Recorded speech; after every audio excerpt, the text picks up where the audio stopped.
Hi friends, நாமளும் எத்தனையோ வருஷமா மொபைல் யூஸ் பண்ணிட்டு இருக்கோம். மொபைல் தோன்ற ஆதாம் ஏவாள் காலத்துல இருந்து இன்னைக்கு வரைக்குமே நம்ம மொபைல் ஏதாவது லாக் ஸ்கிரீன் பாஸ்வேர்டு போடுவோம். அப்படிதானே? இது வரைக்கும் நம்ம மொபைல்ல போட்டுக்கூடிய லாக் ஸ்கிரீன் பாஸ்வேர்டு எப்படி இருந்திருக்கு? ஒண்ணு இந்த மாதிரி இருக்கும், அப்படி இல்லைன்னா இப்படி இருக்கும், அப்படி இல்லைன்னா இப்படி இருக்கும். சோ தொட்டு இன்னைக்கு வரைக்கும் இப்படிதான் நம்ம யூஸ் பண்ணிட்டு இருக்கோம். ஆனா நம்ம மொபைல்ல இந்த மாதிரி எப்படி ஒரு லாக் ஸ்கிரீன் பாஸ்வேர்டு செட் பண்ணிக்கலாம்? யாராவது எடுத்து ஓபன் பண்ண ட்ரை பண்ணாங்கன்னா என்னடா இது கண்ணை கட்டி காட்டுல விட்ட மாதிரி இருக்கு, எங்கிட்ட கிளிக் பண்ணாலும் எதுவுமே ஒர்க் ஆக மாட்டேங்குது அப்படின்னு எடுத்த இடத்துலயே வச்சுட்டு போற மாதிரி எப்படி நம்ம செட் பண்ணி வச்சுக்கலாம் அப்படின்றதான் இந்த வீடியோ.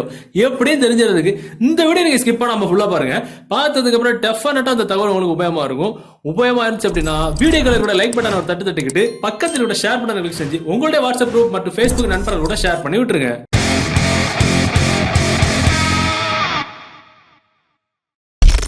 ஆக்சுவலா அந்த ட்ரிக் பண்றதுக்கு ஒரு குறிப்பிட்ட அப்ளிகேஷன் தேவைப்படும். அந்த அப்ளிகேஷன் டவுன்லோட் பண்ற லிங்க் நீங்க பார்த்துட்டு இருக்க இந்த யூடியூப் வீடியோக்கு கீழே டிஸ்கிரிப்ஷன்ல இருந்து அதுல டவுன்லோட் பண்ணிடுங்க. சோ டவுன்லோட் பண்ணி நீங்க ஓபன் பண்ணும்போது உங்களோட இன்டர்ஃபேஸ் முதல்ல இப்படி தான் இருக்கும். இதுல பாத்தீங்கன்னா முதல்ல ஒரு செட் லாக் ஸ்கிரீன் அப்படின்னு ஒரு சின்ன ஒரு கட்டன் இருக்கும். அந்த கட்டனை மட்டும் ஆன் பண்ணி விட்டுருங்க. ஆன் பண்ணி விடும்போது இந்த மாதிரி ஒரு பாஸ்வேர்டு வந்து செட் பண்ண சொல்லுவோம். இதுல என்ன பாஸ்வேர்டு டைப் பண்றது கீபோர்டு இல்லை அப்படின்னு நீங்க கேக்குறீங்கன்னா அதுதான் பாஸ்வேர்டு. எங்க டச் பண்றோமோ அதான் பாஸ்வேர்டு. பாத்தீங்கன்னா நம்ம 3ல இருந்து 8 இடத்துக்குள்ள நம்ம வந்து டச் பண்ணிக்கலாம். பாத்தீங்கன்னா உதாரணத்துக்கு வந்து ஈஸியா புரியறதுக்கு 1 2 3 4 சரியா, நான் 4 இடத்துல டச் பண்றேன். இதே உங்களுக்கு 8 இடத்துல நீங்க டச் பண்ணிக்கலாம் எப்படி வேணாலும். ஆனா டச் பண்ற இடத்த கரெக்டா ஞாபகம் வச்சுக்கணும். தொடோட இடத்த மறந்தீங்க அவ்வளவுதான் முடிஞ்சு. சோ அதனால இங்க 1 2 இங்க 3 4 இப்படி நான் டச் பண்றேன். நான் இப்ப 4 தடவை டச் பண்றேன். உங்களுக்கு விருப்பத்துக்கு நீங்க 8 தடவை வேணாலும் எப்படி வேணாலும் டச் பண்ணிக்கலாம். இப்படி கூட டச் பண்ணிக்கலாம், இப்படி கூட டச் பண்ணிக்கலாம், இங்க இங்க இங்க இங்க எப்படி வேணாலும் டச் பண்ணிக்கலாம். ஈஸியா புரியறதுக்கு 1 2 3 4 இந்த இடத்துல டச் பண்றேன். கீழே கண்டினியூ இருக்கும் கொடுத்துருங்க. மறுபடியும் அதே மாதிரி டச் பண்ணிக்கணும். 1 2 3 4 கொடுத்துட்டீங்கன்னா கீழே பாத்தீங்கன்னா கன்ஃபார்ம் இருக்கும் கொடுத்துக்கணும். சோ அதுக்கப்புறம் இதுல ஒரு பாஸ்வேர்டு செட் பண்ண சொல்லணும். 4ல இருந்து 8 வரைக்கும் நம்ம ஒரு பாஸ்வேர்டு செட் பண்ணிக்கலாம். அதுக்கு நம்ம என்ன பண்ணிக்கலாம், 5 6 7 8 நான் ஈஸியா புரியுறது கொடுத்துருக்கேன். உங்களுக்கு எவ்வளவு வேணாலும் கொடுத்துக்கலாம். 8 வரைக்கும் 8 டிஜிட் வரைக்கும் கொடுத்துக்கலாம். கொடுத்துட்டு கண்டினியூ கொடுக்குறேன். மறுபடியும் அதே மாதிரி கன்ஃபார்ம் பண்ணி கேக்குது 5 6 7 8 கொடுத்துட்டு கண்டினியூ நம்ம கொடுக்குறோம். கொடுத்த உடனே ஆட்டோமேட்டிக்கா நெக்ஸ்ட் ஸ்டெப் கன்ஃபார்ம் கொடுத்த உடனே ஆட்டோமேட்டிக்கா அந்த அப்ளிகேஷன் உள்ளால போயிடும். உள்ளால போனதுக்கு அப்புறம் ஜஸ்ட் நம்ம இதை ஆன் பண்ணி தான் விட்டோம், பாஸ்வேர்டு செட் பண்ணிட்டோம். சோ அப்படி கிளவாங்க, வேற எதுவுமே பண்ண வேண்டாம். இப்போதைக்கு அப்படியே பேக்ல வந்துக்கலாம். சோ இப்ப நம்ம மொபைல ஒரு இடத்துல வச்சுட்டு போறோம். இந்த ட்ரிக்கை நம்ம பண்றதுக்கு ஜஸ்ட் ஒரு நிமிஷம் கூட ஆகாது. இப்ப நம்ம மொபைல்ல இந்த மாதிரி லாக் போட்டு வச்சுட்டு போறோம். நம்ம மொபைல் யாராவது எடுத்தாங்க அப்படின்னா முதல்ல இந்த பாஸ்வேர்டு கேட்கும். இது நம்ம நார்மலா போட்டிருக்கக்கூடிய மொபைல் போட்டு டிஃபால்ட்டான பாஸ்வேர்டு.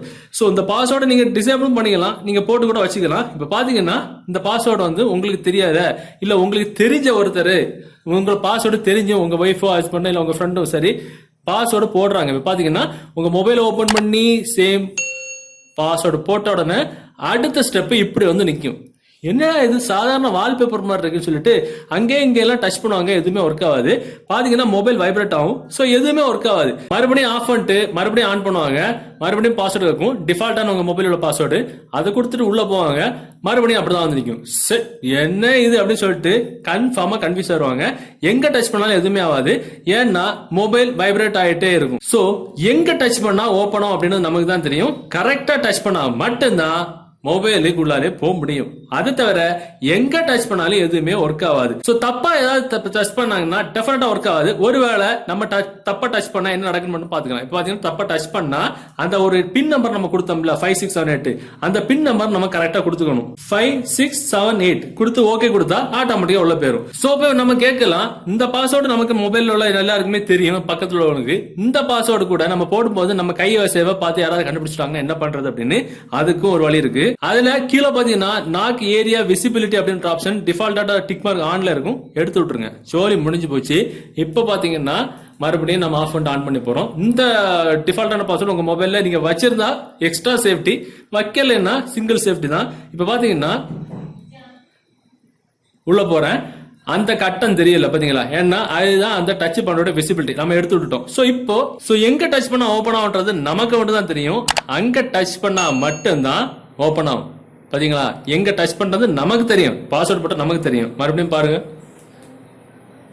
நார்மலான பாஸ்வேர்டு இப்படிதான் வந்து நிற்கும். எங்க டச் பண்ணாலும் எங்கேயுமே ஒர்க் ஆகாது. இப்ப பாத்தீங்கன்னா 1 2 3 4 ஆட்டோமேட்டிக்கா ஒர்க். சூப்பரா இருக்குல்ல? சோ இந்த தகவல் உங்களுக்கு உபயோகமா இருக்கும்னு நினைக்கிறேன். உபயோகமா இருந்துச்சு அப்படின்னா டெஃபினட்டா அந்த வீடியோவை உங்கள்ட்ட வாட்ஸ்அப் குரூப் மற்றும் Facebook நண்பர்கள் கூட ஷேர் பண்ணுங்க. மீண்டும் ஒரு நல்ல தகவலை கண்டிப்பா மீட் பண்ணிக்கலாம். அது வரைக்கும் பை பாய்.